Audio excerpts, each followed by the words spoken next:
And we brought Don in as sort of a second set of eyes to make sure that, because Darren and I have been doing this so long, our brain fills in a lot of blanks and we just sort of move on together, and to have a second set of eyes to look at it, to say, you know, this is a pretty complex issue you're working with, and he had to do a flow chart to figure out all of the various pieces to put this program together and the Nexus study. So Don is going to be going over the technical aspects of the program as well. So with that, I am going to turn it over, or I'm going to go to this first slide to sort of let you know. Okay, now what have I done? They never trust me with technology. So that's me. I'm doing the opening remarks. Darren is going to walk you through the purpose and need and the progress on the Nexus study. Don is going to go through the description and the methodology used, and then we'll do the end results and what happened. Darren will sort of be the closer, and of course Darren and I always reserve the right to interrupt at any time to clarify anything. But what we would like you to do is bear with us and get through this presentation. It's about 60 minutes, so get comfortable. And whatever slide you have questions on, just sort of write that down. That way we can get through the whole presentation. Maybe some of your questions will be answered that way, but we want to make sure that we've left plenty of time for you all to ask us questions. There's a sign-in sheet going around, so we hope that you will also sign in. And with that, I'm going to turn it over to Darren Henderson.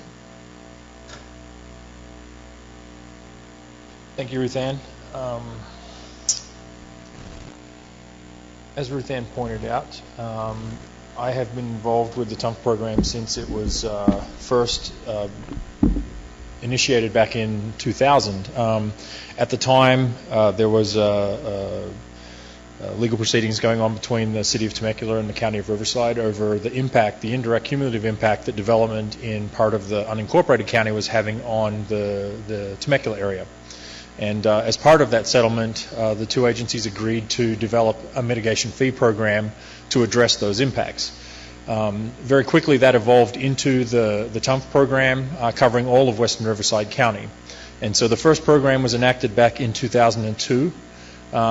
We do regular updates to the program to make sure that we are keeping up with changes in development patterns, and I think it's pretty obvious that there's been some significant changes in development patterns in Western Riverside County, particularly over the last few years.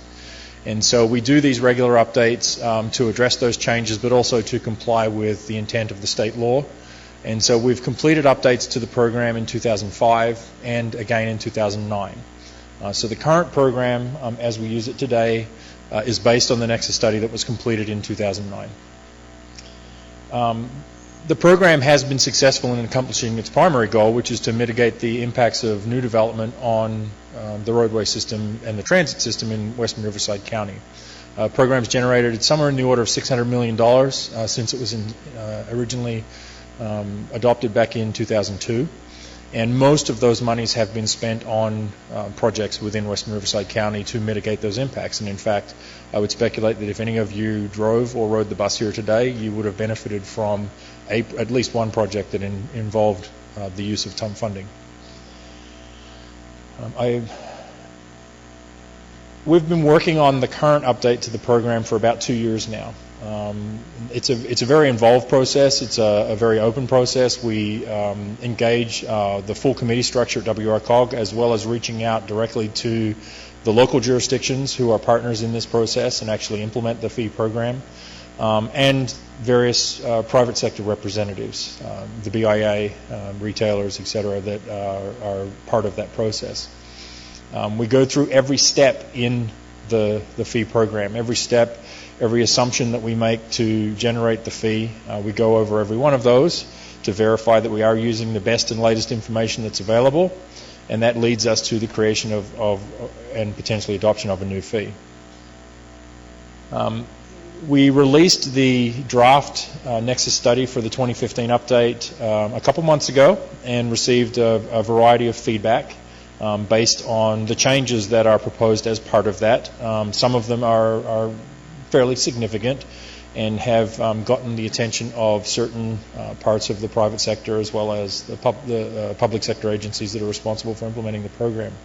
So in response, we were asked to, one, do this workshop to basically walk you through every step in the process that we go through, the assumptions that we use to generate the fee, so that it helps to explain how we got to the position that we're in today, and then to answer any questions that you may have, so that way we can inform WRCOG's Executive Committee of those responses and how they might choose to move forward from this point. So today's workshop is about working you through that process to understand exactly how we got the fee to where we are today. But first, just a little bit of background. I mean, as you all know, the effects of the recession were very hard felt here in Western Riverside County, and that's had an impact on the fee program in a number of different ways. It's significant because if you look at the exhibit that's displayed in front of you, it charts the path of recessions that have been experienced since the Second World War in the United States. And you can see that most of them are clustered together and are fairly quickly resolved. That is not the case for the Great Recession that occurred a couple of years ago, and that dark red line that takes up the bottom part of the chart is the path of the Great Recession. We are only just coming out of it, and so it's had a very significant impact on the rate of development here in Western Riverside County, and that has an effect on the fee by creating a new normal. It's no longer like it was in 2009 or 2005 or 2002 in terms of the way development is occurring in Western Riverside County, the types of development that are occurring. And so it really necessitates us going back and reevaluating our nexus so that we can ensure that this program can continue to move forward. Obviously, the collapse of the housing market was a very significant contributor to the Great Recession, and that, of course, has a direct impact on impact fee programs like TUMF. TUMF is all about mitigating the impacts of that development on the transportation system. So if we see changes in the rate of housing growth, we need to adjust those as part of the Nexus study. And so that was a big factor in instigating this latest update. It's important to also note that not all sectors that are covered by the TUMF program were affected equally by the recession. And in fact, industrial growth in Western Riverside County has actually accelerated post-recession. Again, our economy is changing, and so we're seeing a lot more interest in industrial developments, particularly warehousing and distribution type development activities within our region, and that has an effect on how much the impact is being placed on that particular type of development versus other development categories to make sure that each is paying its fair share. And we'll talk a little bit about that as we go through this process. So a lot's changed since the last time we did a Nexus update. We've had to go back and reevaluate our project list. We've had to go back and reevaluate the costs of the projects. We've had to go back and reevaluate driving habits in the region to all reflect changes in development trends within the region. The one thing that hasn't changed since the last update is the fee itself. We have not changed the level of the fee since the fee was adopted in October of 2009. We haven't made any adjustments for changes in the cost of living, changes in the cost of materials, changes in the cost of land that affect the cost of projects. And so we're in a position 6 years later where the program is not collecting the full value of impact that we are feeling based on new development that's occurring today. And that is a primary motivator for this update of the Nexus study, to ensure that the program is capturing the full amount of impact that's being created by new development. So to walk you through the process, I'm going to have Don Hubbard step up here in just a moment. For those of you in the room, the package that was distributed to you has a flow chart in the very back page on an 11 by 17 sheet. For those of you that are listening online or watching this as a video, as we go through the presentation, we'll actually exhibit the flow chart and the various parts of the flow chart to walk you through those steps. But those of you in the room, if you want to follow along, we're going to walk through this flow chart step by step. Every one of the 40 steps that you see listed here, we will provide you with a summary of exactly what the assumption is that goes into that, and then how it leads to subsequent steps in the process and ultimately gets us to the fee. And I can see a few of you with wry smiles because you're familiar with our process and know how exciting that's going to be. So on that, I'll have Don Hubbard come up and start walking you through that process. And like I said, I reserve the right to interrupt at any time. One of the things that my executive committee did is we've always wanted to be on the same regional transportation SCAG at SES, the Sustainable Community Strategy rotation. So with the introduction of the 2016 growth forecast. My board said we're going to use that forecast. So all the work that we did for 24 months, essentially, goes back to step one. And so you'll see how we arrived at the fee structure through Don's presentation. So you know that we were going to have to do that all over again, because when you change the growth forecast, you've changed the first step that Don's going to talk to you about. So with that, Don, please. Okay, thank you.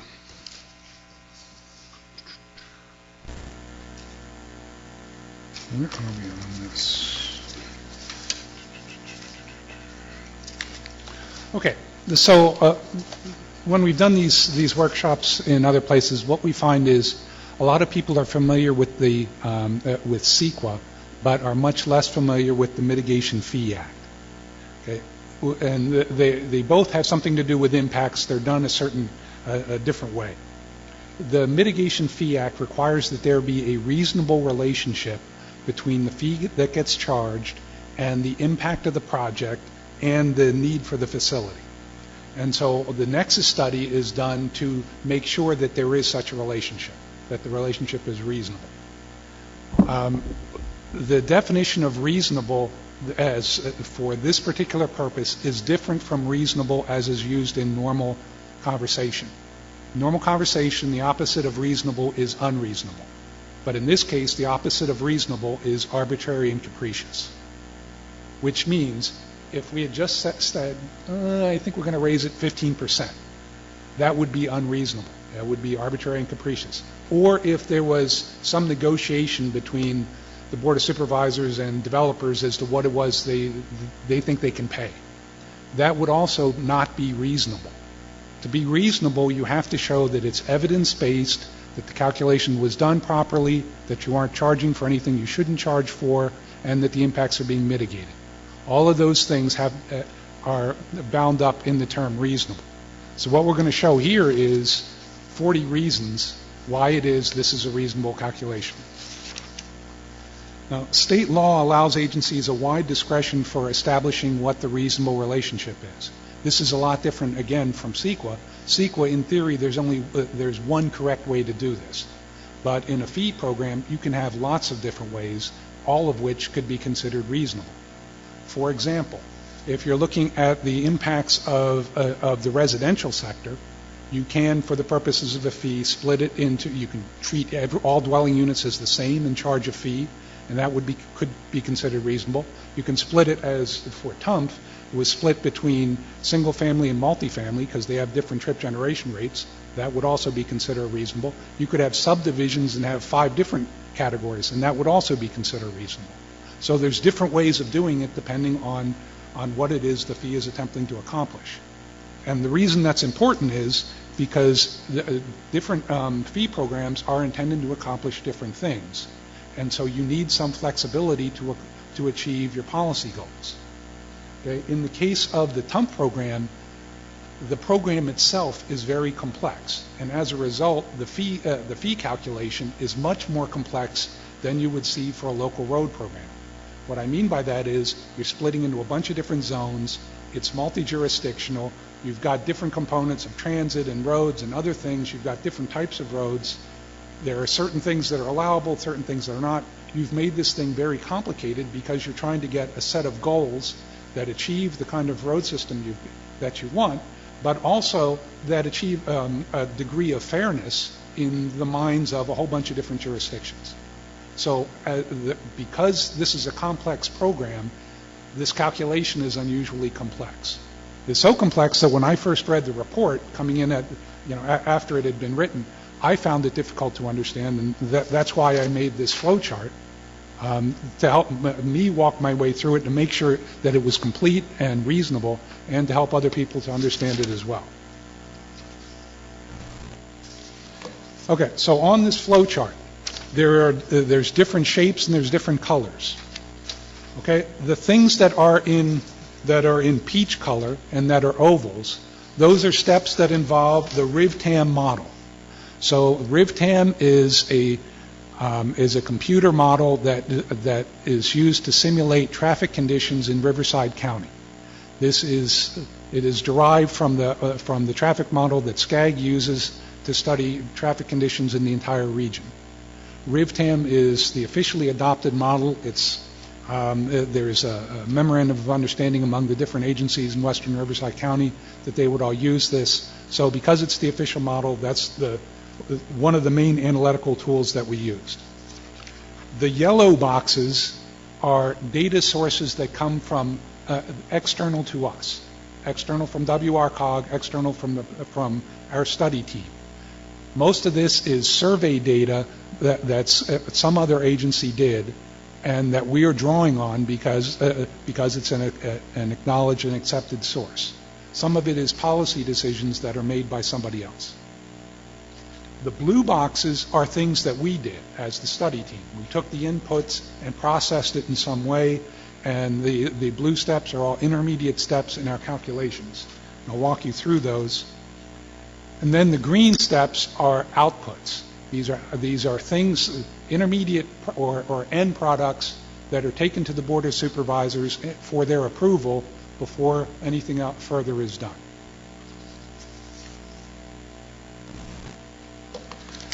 So I'm going to start in this corner here with the first major step, which is to update the TUMF road project list. Okay, there are 5 major steps. The first major step is to update the road project list. And step 1 in that is you have to find out what the demand is for road space, how much traffic is going to be using the roads. So the demand data that we used came from the current adopted land use data, and that's for the current RTP SCS. That's the Regional Transportation Plan / Sustainable Community Strategy. This was adopted by SCAG a few years ago. It has housing and employment data for 2008, which is their base year for the RTP, so it's the base year for this study. We then took that socioeconomic data and ran it on the traffic model for the most recent road network, which RIVTAM has a certain number of adopted road networks. It doesn't attempt to make forecasts for every year. The year that's closest to existing conditions is 2012. So we ran the base year traffic on the base year road network, and then in step 4, we used that to determine where existing deficiencies are. So we have this model. We check all of the roads in the county, and we check the traffic volume and compared it to the capacity of the road. Where the volume to capacity ratio was above 0.9, it's more than 90% full. That's level of service E, which for the purposes of this means there's a problem. There isn't enough capacity to deal comfortably with the traffic, and so people are being delayed, and there's other issues. Okay, so from that we now looked at all of the roads in the county and determined where the existing capacity deficiencies are. A little more about the demographic forecast that we use. The forecasts that we use for this update were different from the ones that were used in the previous update, which was based on previous RTP. For this one, because of the recession, the growth forecasts have gone down considerably. They're down 24%, both for population and for employment. So we are expecting less growth in western Riverside County than the people that did the study 9 years ago had expected. I think everybody here understands why it is the growth forecast would go down. Now, in terms of the effect on the fee program, it has 2 different effects that push in opposite directions. On the one hand, when there's less traffic in the future, there's going to be less congestion, and so there's less need to widen roads. And so certain projects are going to drop off the list because they're no longer needed. That has the effect of pushing the fee down. On the other hand, for the projects that still go forward, there's fewer rooftops paying for it, so the fee per rooftop is going to go up. So the effect of this of the change in the demographic growth forecast is it pushes it down in some respects and up in other respects.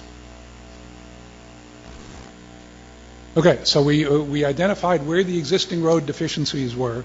The next step is to take a look at the future deficiencies, and that starts in step 5, where we looked at the SCAG forecast, the one that I just discussed in the previous slide. Okay, for the RTP, their horizon year is 2035.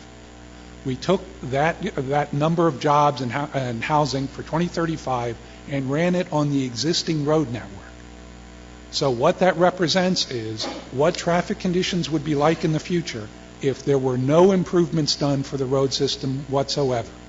If you just didn't do any improvements, but growth continued, what would happen? We do that, we again check the volume to capacity ratio, and then we identify all the places in the county where there would be road deficiencies in 2035. Okay? Now we have two lists. We have a list that shows all the places where deficiencies exist today, and then another list that shows all the places where deficiencies will occur in 2035, which basically includes all the places it is today, plus a few more. Okay? From that, we can figure out what percentage of the deficiencies are attributable to new development.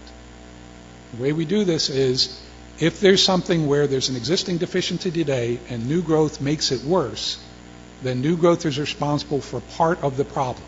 And we calculate this out into a percentage. They might be responsible for 10% or 20%, depending on the project. If there's a place that is okay today, has enough capacity for the demand, but because of new growth, it becomes congested in the future, that's 100% attributable to new development. If new development didn't take place, there would be no problem. Okay? So that's the way that this is done for the Mitigation Fee Act.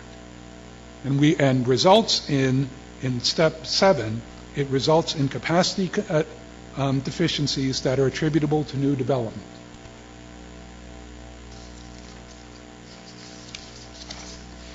Okay. So now we're here. Okay, we've identified where the capacities that are the capacity problems that are attributable to new development. However, the TUMF program is not intended to solve every problem in the county. There's lots and lots of problems that should not be dealt with in a regional mitigation fee program.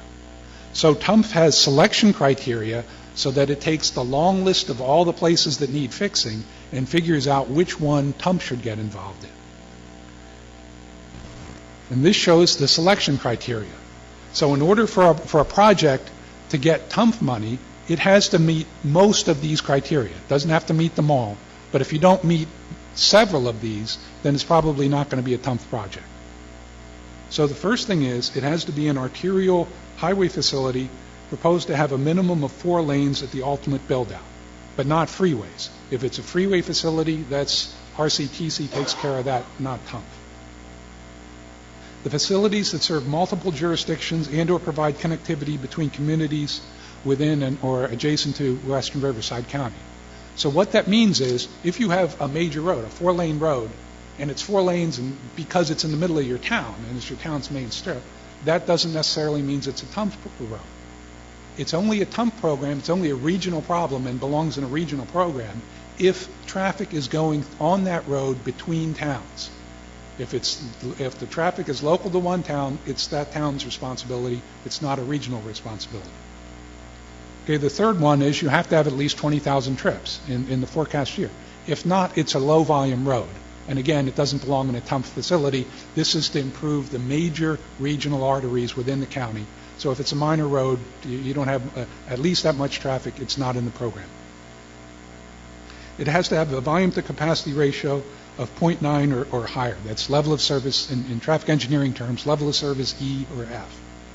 The reason is, if you have a better level of service than that, there is no problem. And so TUMF is not used to improve roads that don't need improving. If there isn't an actual capacity problem, you can't charge new development to improve it. Or it could be a facility that accommodates regional fixed route transit, not local bus service, but if it is a transit service that's regional, goes between towns, that would be acceptable for a TUMF program. And the last thing is, facilities provide direct access to major commercial, industrial, institutional, recreational, or tourist activities centers, or multimodal transportation facilities. Okay, the reason that's in there is, suppose you have something that is a regional draw. Maybe it's located in your town, maybe it's on a local road, but because of the nature of the thing, you're pulling in either commuters from neighboring towns, or shoppers are coming in. That destination is a regional draw and has regional traffic. Therefore, it's a regional responsibility to make sure that its impacts are mitigated. So these are the criteria that's used to go from that long list of all of the places that need fixing to the shorter list of what it is that the TUMF program will attempt to fix. Okay. So all of that results in this green box, which is the TUMF road project list. Okay, so we go through these steps. Now we've got a list. Here's the road, the interchanges, the arterials that need widening, that list of things that TUMF needs to do. Okay? The next thing we have to do is update the costs of those things and find out what the cost is. So the way we do this is that TUMF has design standards for each facility type. So it has a standard cross-section for a 4-lane arterial, a different cross-section for a 6-lane arterial, etc. And within each of those, it has looked at what the cost is for the components, for the aggregate, for the curb and gutter, for the paving and that kind of thing.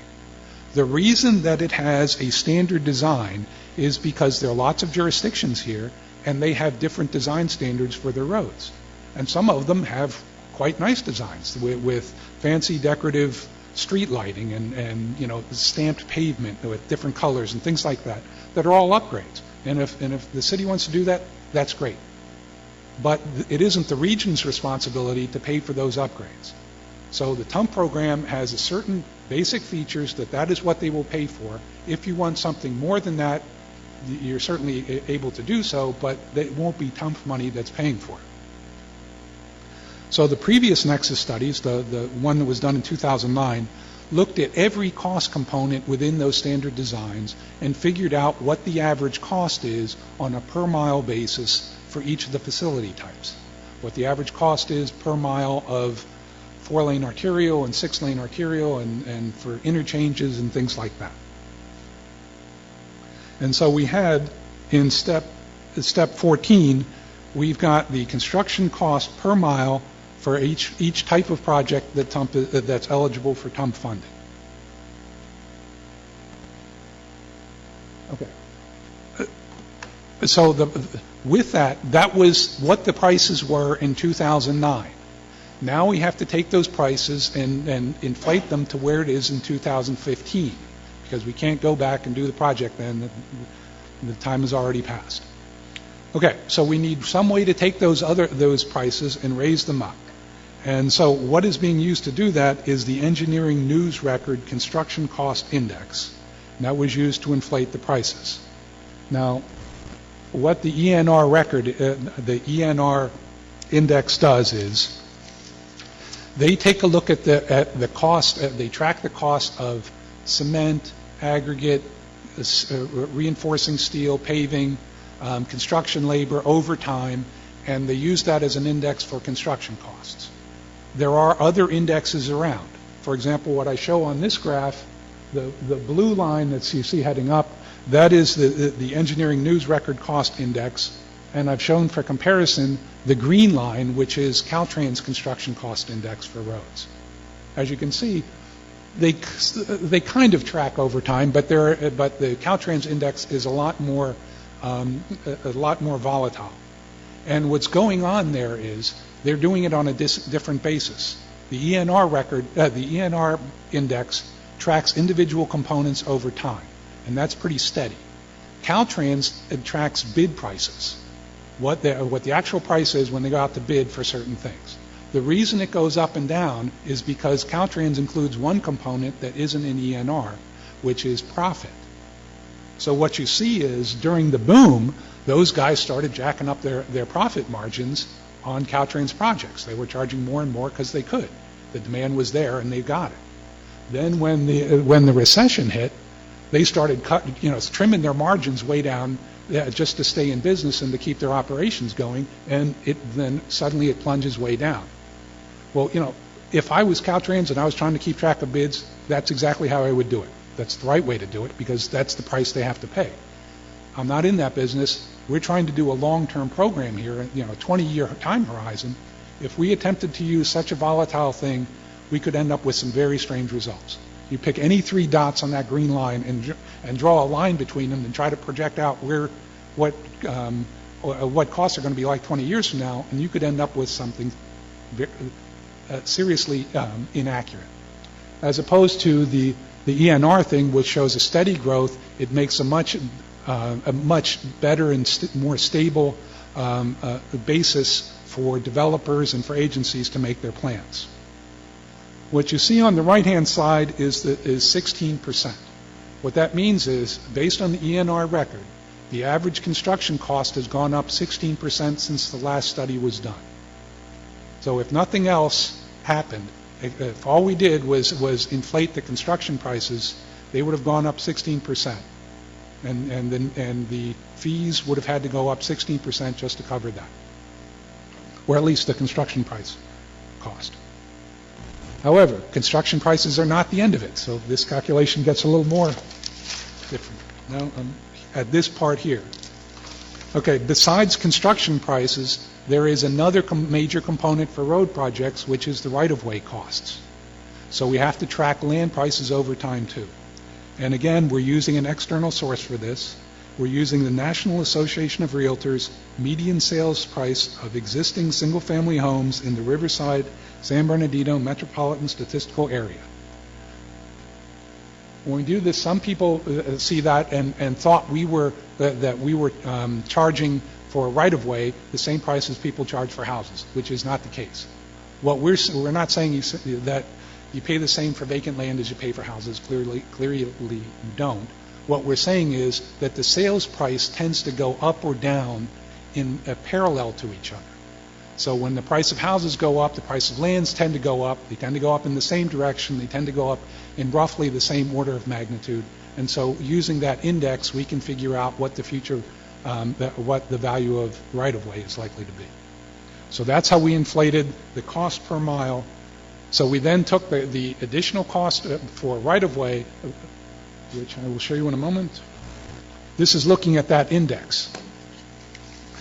Okay, the yellow line is the NAR index for Western Riverside County.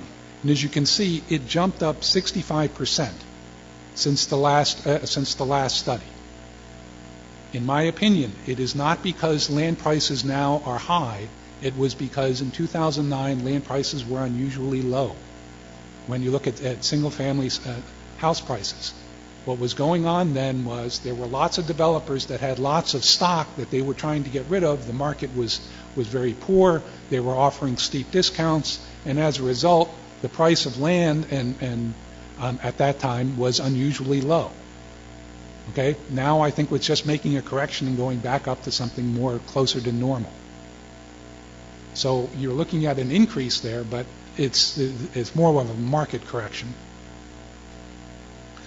Okay, but 65%, that's a pretty big increase for the right-of-way component, which is only like 1/3 of the total cost of the roads.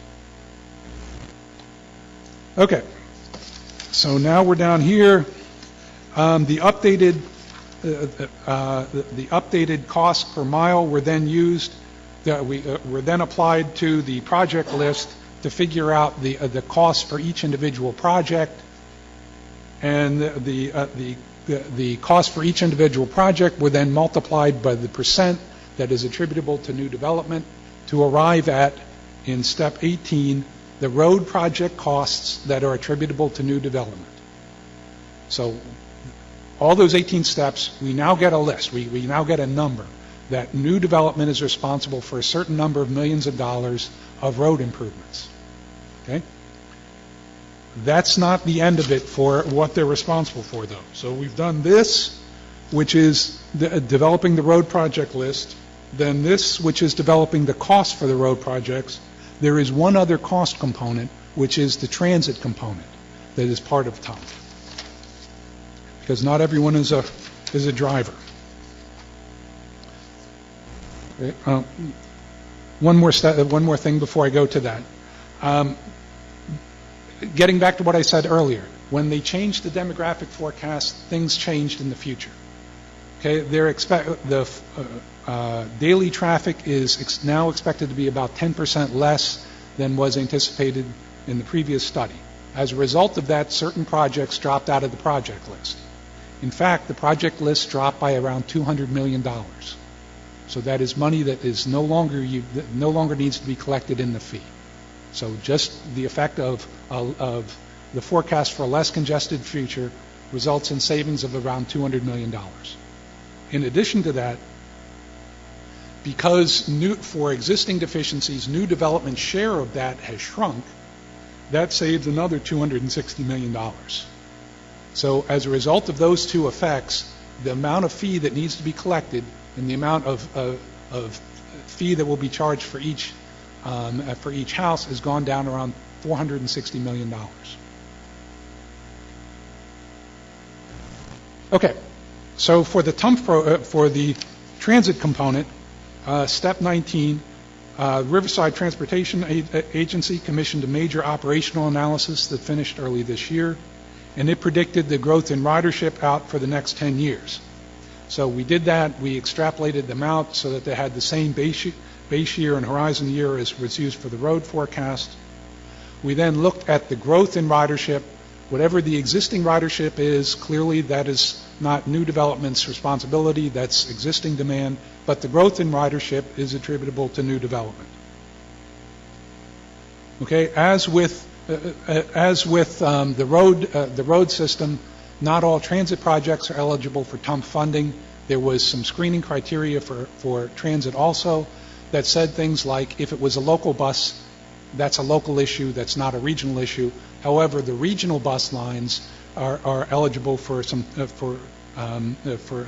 through the TUMF program.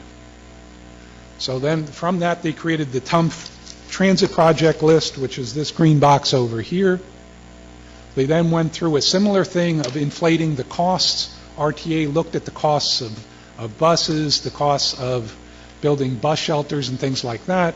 They updated the costs of those, and from that they ended up with the cost of transit projects on the transit project list that was then multiplied by the percent that is attributable to new development to get new development share of transit project costs.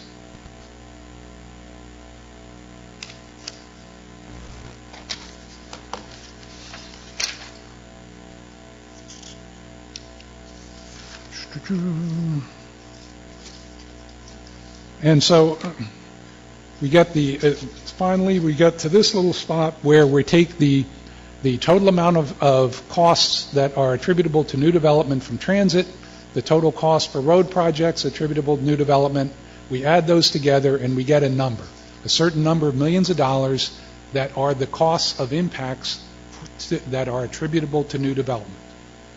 And that is this step right here.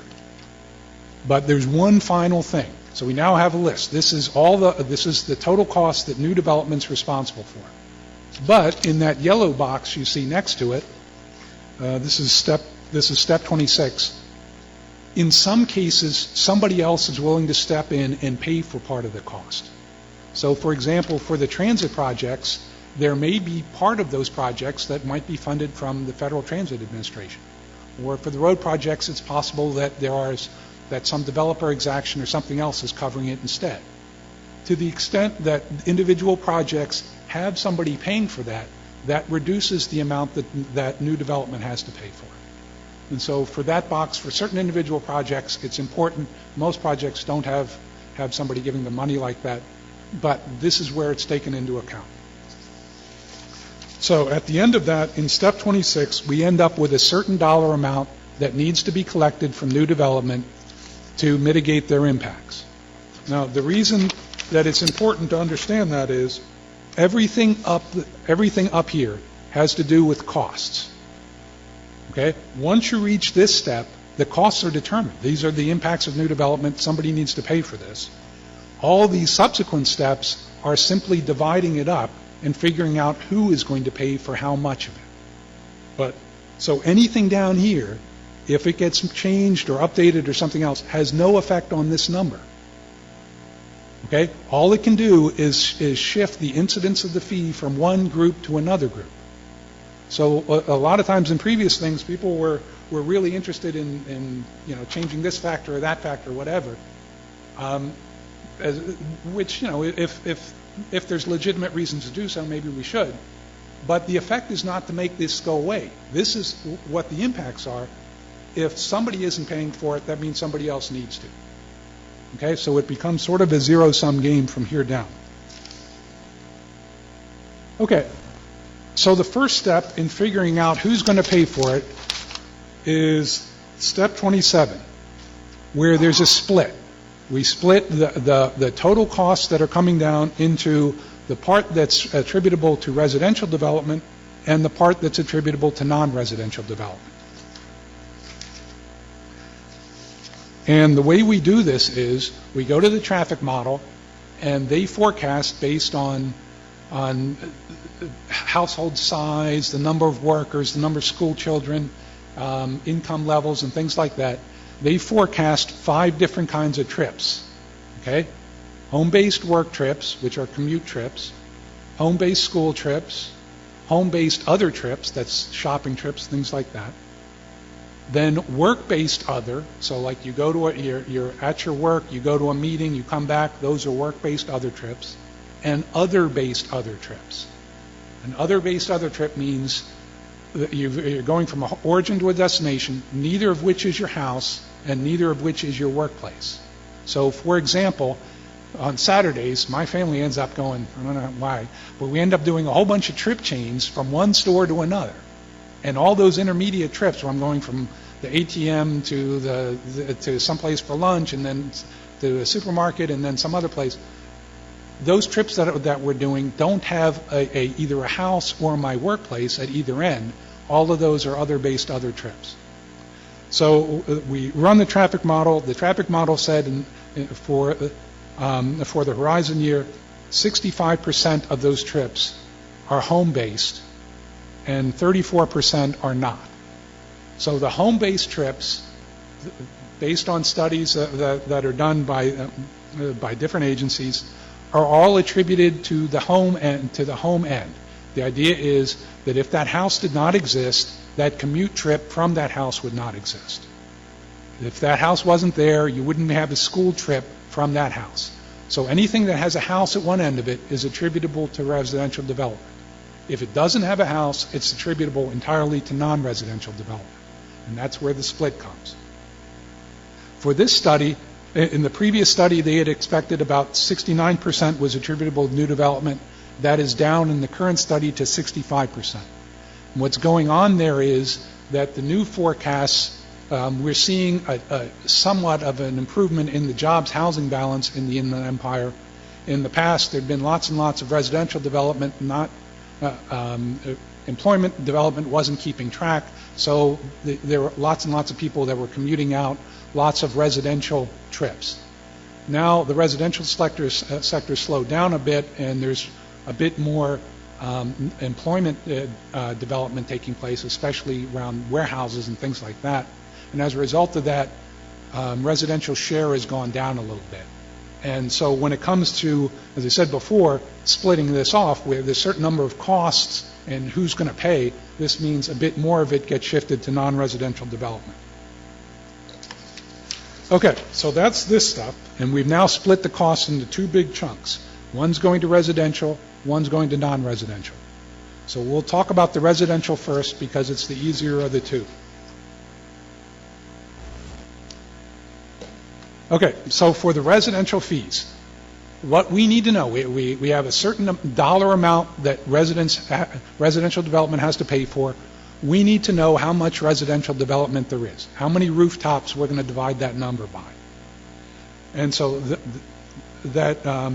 in box 28, Those demographic forecasts are coming from the Riverside County Information Technology Geographic Information System. Okay, what that is the unit in Riverside County that takes a look at the general plans for all of the agencies in western Riverside County and attempts to forecast the growth in single-family and multifamily dwellings and the growth in employment by different sectors. So they get a bottom-up thing, looking at the different plans, what projects have been approved, what's in the pipeline. They've got some forecast on what sort of residential and employment development is going to take place. At the same time, there is a top-down forecast that's coming from SCAG and the State Department of Finance. And they're looking at births, deaths, in-migrations or out-migration to other states, in-migration from other countries. And so long-term trends in the service sector, industrial sector, and things like that, they have a top-down thing that says, this is how much we think the growth is going to be in these different employment sectors and different kinds of households in western Riverside County. Then this unit takes that and, based on the general plans, figures out where that growth is going to occur within the county. Okay. So now we have a forecast for the number of single-family houses and the number of multifamily dwellings that are going to be developed. We then take the trip generation rate from ITE, so they've done a bunch of surveys, how many trips are coming out of each housing type, and we multiply those two together to get the growth in trips in single-family dwellings and multifamily dwellings. That's step 29. Okay? From that, we have the total number of trips. Then we've got the costs that are attributable to new development, to new residential development. We divide one by the other, and we get a cost per trip.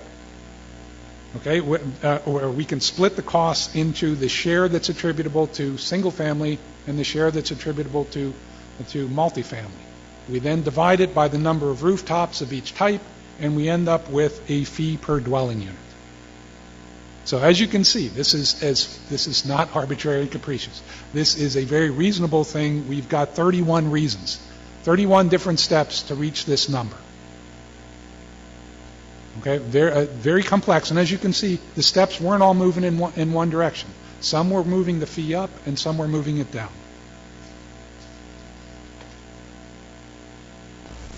So again, just going back to this table, okay, the economic recession substantially reduced the forecast growth in population, and so that had, as I said, two different effects.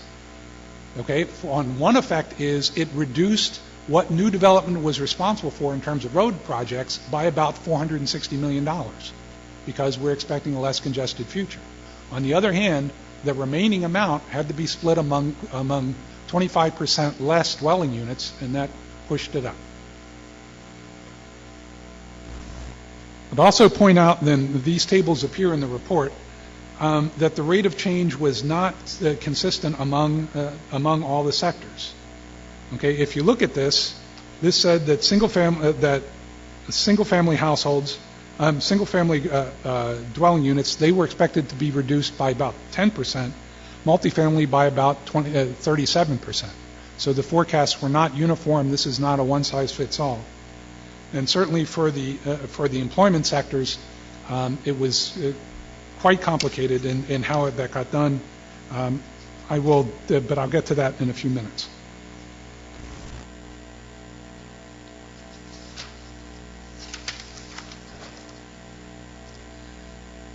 Okay, so this goes down, as I said before, this is how we arrive at the fee per dwelling unit. So for the non-residential fee, so this is the easier side. We now have, so this was all calculating how much needed to get collected. This calculated how much we're going to collect per dwelling unit. Now we have this box, all these boxes, which is how we computed the fee for non-residential development. This is more complicated because it's a far more complex sector with far more differences in between. So step 32, the TUMF program for non-residential, there is lots and lots of different types of development. Okay, what we did is based on the framework that's coming from the demographic forecasts, which forecast 4 different types of jobs. Okay, the jobs are industrial, retail, service, and government/public sector. So we're taking those forecasts, okay, and within each of those, there is lots and lots of different land use types. So the Institute for Transportation Engineers looks, for example, at retail, and there are 20 or 30 categories of retail. There's furniture stores, there's discount warehouses, there's shopping centers, there's supermarkets, there's all kinds mini marts, all kinds of different things. So we took a look at all of the land use categories within the retail code, and we created a representative average trip generation rate for each of the 4 sectors. Now, there's things that go on later to capture the differences between them, but within each one there's a representative trip generation rate. Now in step 33, there's something else called pass-by trips. So what that means is when I drive from my house to my office, I pass by a coffee shop every day and go in. Okay? When I stop for coffee, that actually, from a traffic modeling standpoint, that counts as 2 trips. There's a trip from my house to the coffee shop, and then from the coffee shop to my office, because my car is stopped in between. It counts as 2 trips. Okay. For the purposes of trying to figure out regional impacts, though, that trip to the coffee shop has very little impact, because I would have been making the trip anyway. It didn't add a whole lot of vehicle miles traveled or anything else. All I did is go in a driveway and come out a driveway. So for a lot of retail uses, there is a certain percentage of trips would have happened anyway. They really have no impact because of that trip, and so they reduce the traffic impacts of that use needs to be reduced out of fairness sake, so that they don't get counted for things that aren't really an impact. And so those are pass-by trips. So for retail, I think we're reducing them 20-some%. Yeah, so their trip generation rate has been reduced by 27% to account for those pass-by trips. So we take the average trip generation rate for each sector, we adjust it for the pass-by trips, and we end up with the adjusted trip generation rates in step 23.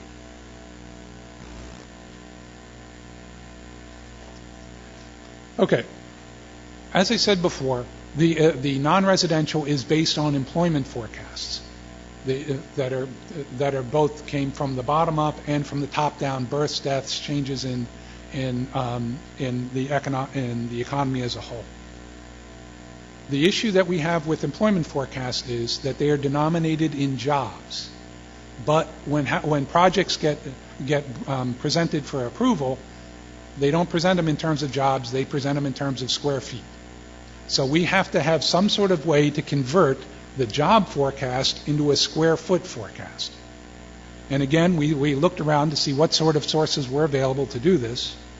There was a SCAG study that was done, OCTA also did a study, and they have assumed a ratio of employees per 1,000 square foot for different employment types. We have been checking other data sources. Some people looked at this, thought these studies are a bit old. We were checking other data sources. For example, Riverside County General Plan has assumed square foot per employees, and actually they're pretty close. So from that, we took the assumed the number of square feet per employees, multiplied it by the growth in employees for each sector, and from that, in step 36, we get a growth in the 1,000 square feet for each of the 4 sectors. As we were saying before, this was not an across-the-board a single value of growth rate. The growth forecasts vary dramatically by different sectors. For example, the one that was reduced the most was the government sector. As you may recall, if you remember what things were like in 2008, the government sector was growing along with other types. The recession came, government jobs were cut back severely, and they are coming back to some extent, but nobody's view of the growth of government sector jobs now is nearly as high as it was when the previous study was done. In fact, it's 80% reduction in the growth. These numbers here are shown are the expected growth, not the total employment, but the growth in employment. Okay, in terms of retail and service jobs, they're expected to, the current forecast is 20-some% lower than it had been. For industrial jobs, the employment has actually gone up. Okay, and the reason is it's the growth of mainly high-cube warehousing and logistics jobs in Riverside County. I'm sure you're all familiar with all the projects that are going on at the moment. They accounted for more than half the job growth in Riverside County. So it's a very substantial sector. It's a new thing, and in the future, and because this wasn't nearly going as fast as it was 5 years ago, this wasn't picked up as a big coming sector in the previous study, but it is now. And as a result of that, when you look at those four sectors, the amount of new growth that is attributable to each is going to go up in a different amount.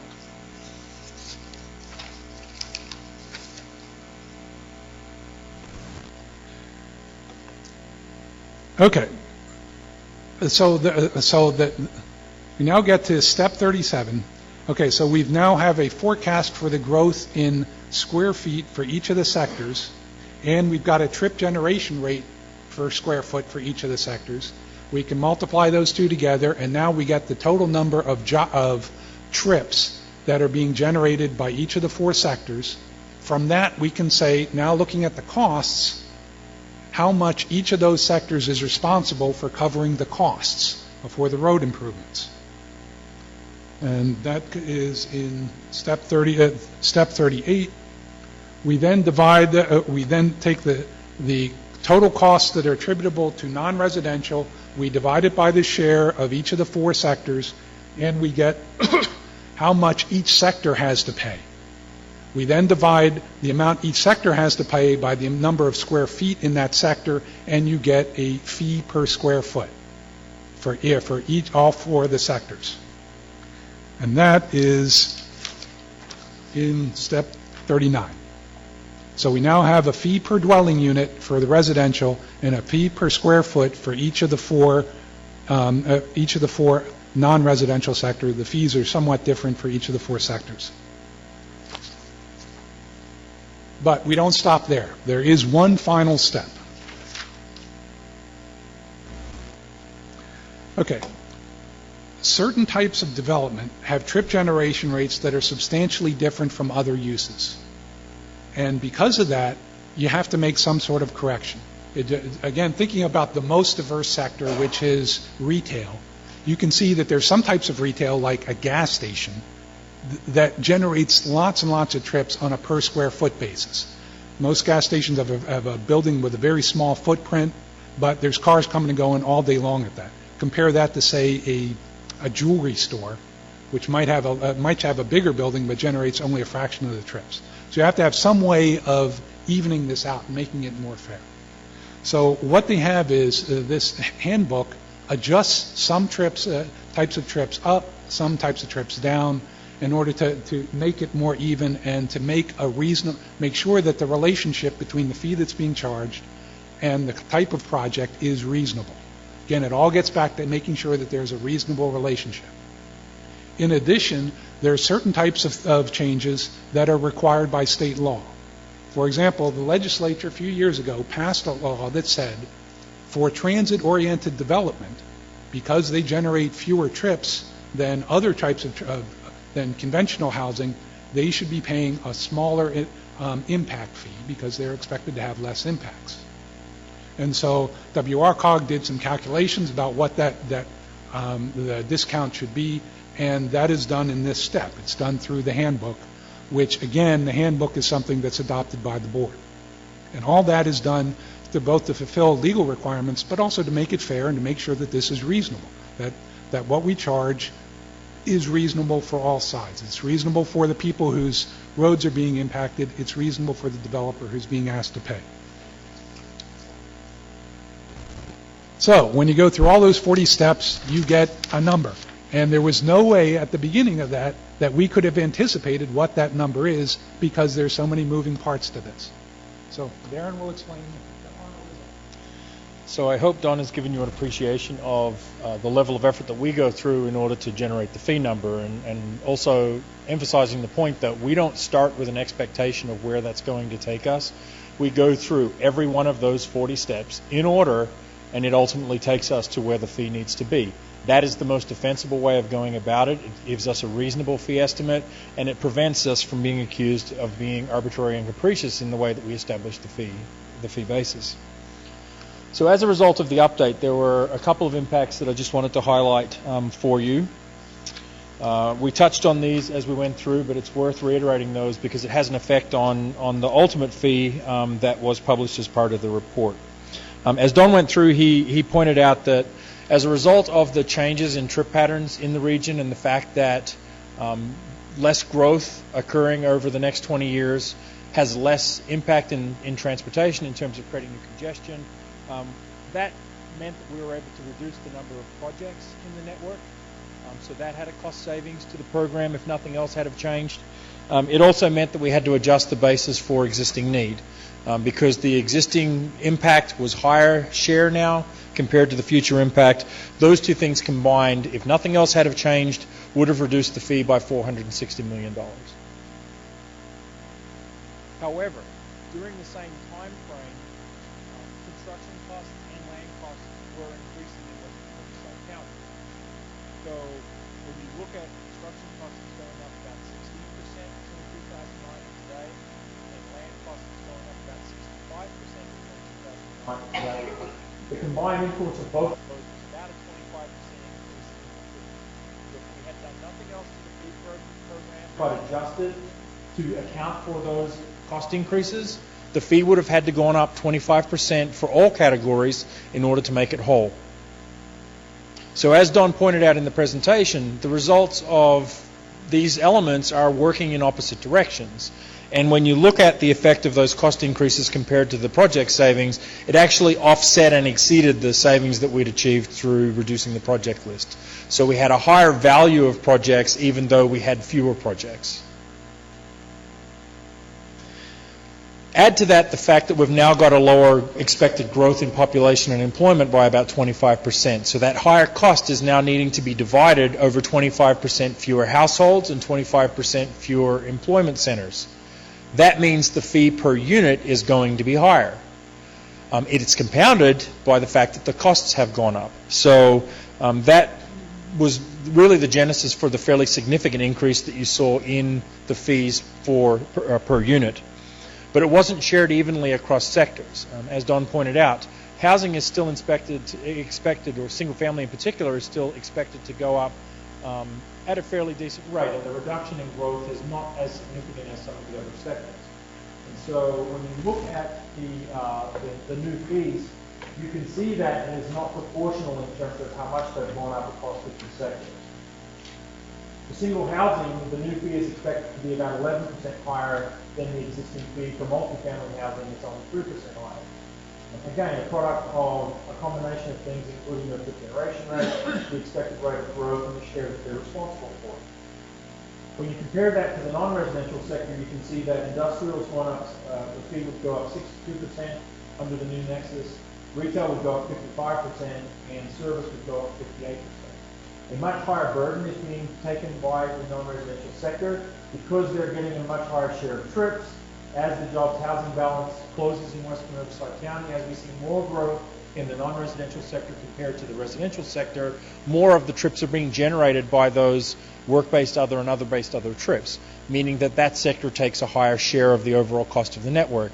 It then gets divided amongst those particular use types, and you can see that they are taking on a much higher increase in the fee than the other residential units.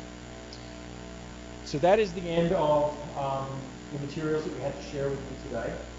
And as a result, we hope that we've been able to at least give you an idea of the level of effort that goes into generating those fee numbers. And if there are any questions that you have as a result of the discussion today or reviewing the document, we would love to be able to try and answer those. Thank you for your attention. probably doesn't deserve a round of applause. Actually, you do for sitting here. Yeah, right. But one thing I want to reiterate when we started this, the process is the same.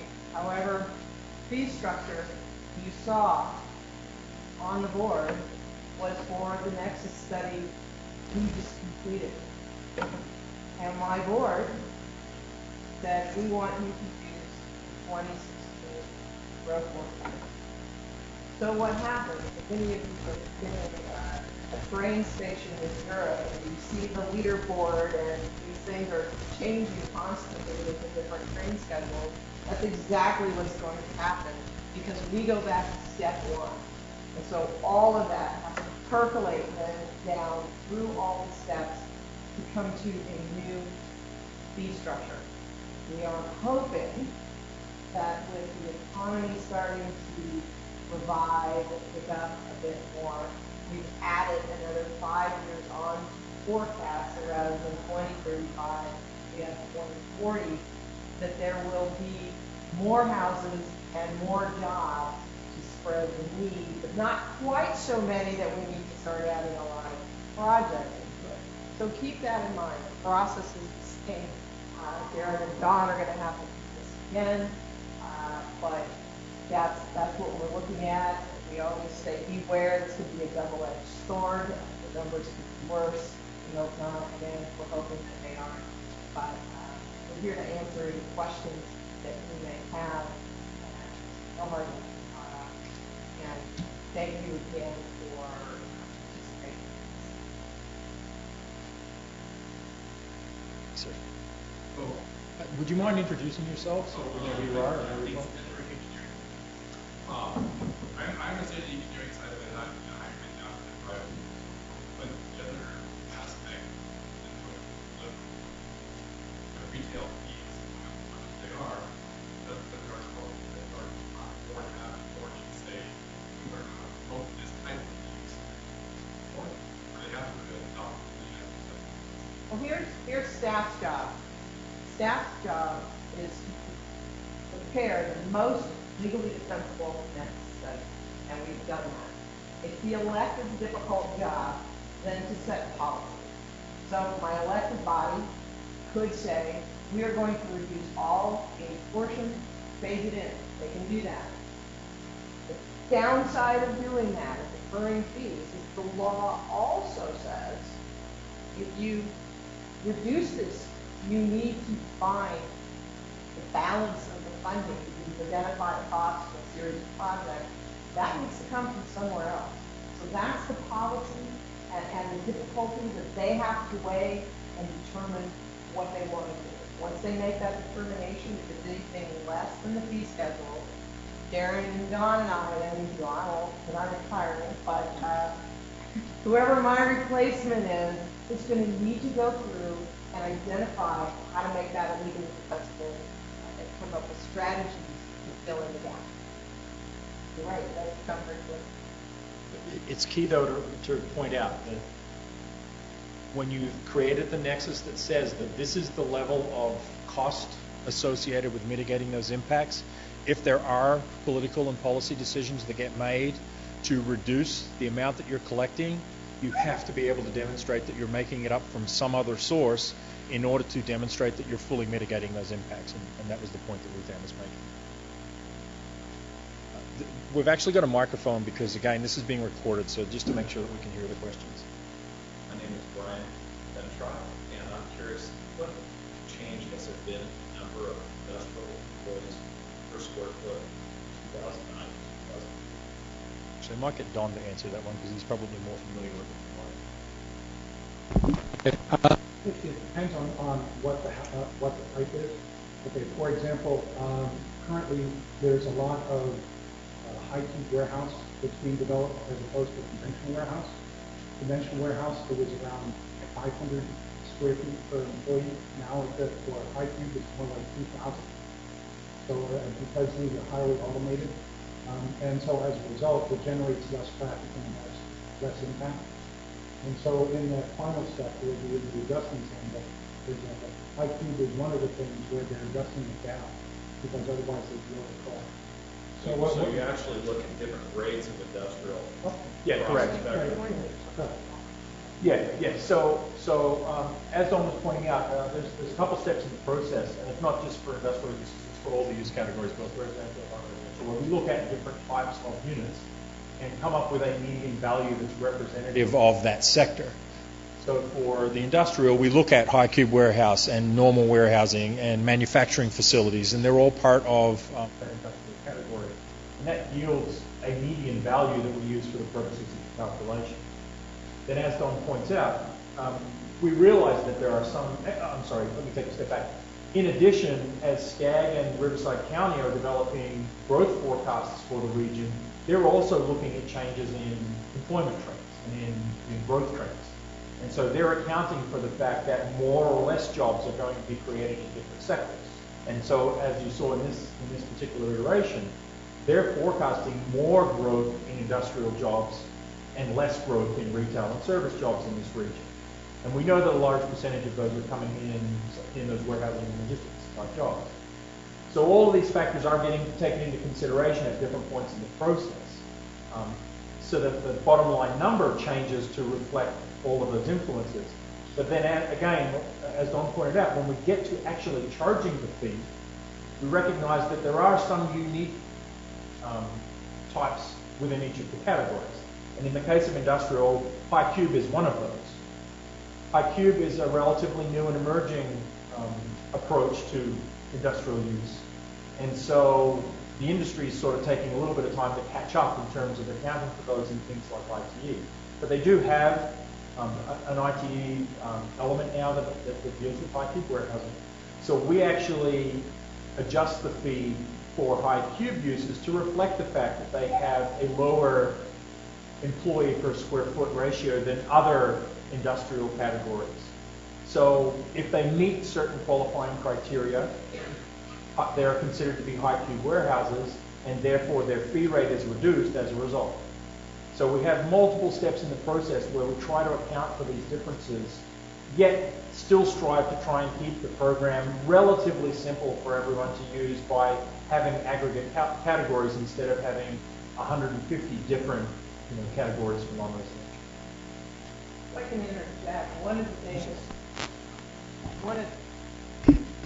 one of the things when we were initially putting the program together, CVAG, our sister agency out in the desert, has had a TUMF in place for over 2 decades, I think, at this point.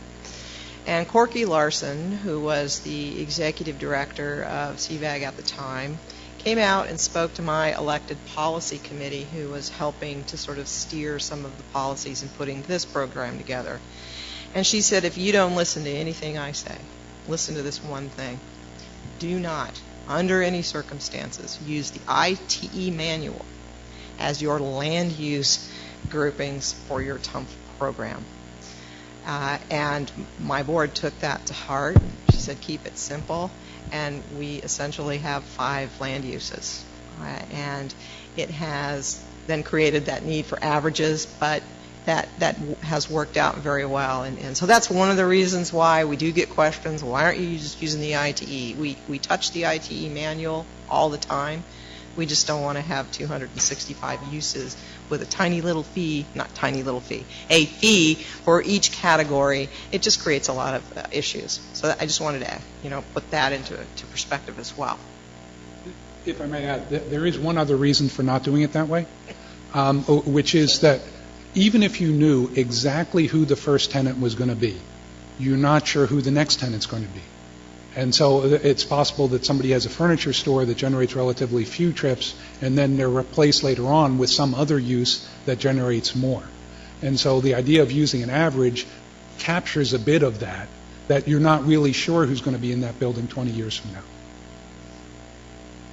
So we only pay the fee once. Questions?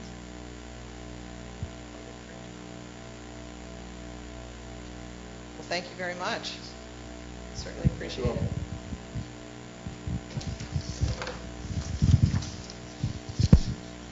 We'll be here for a few more minutes if any of you have a pressing question that you didn't want to ask publicly.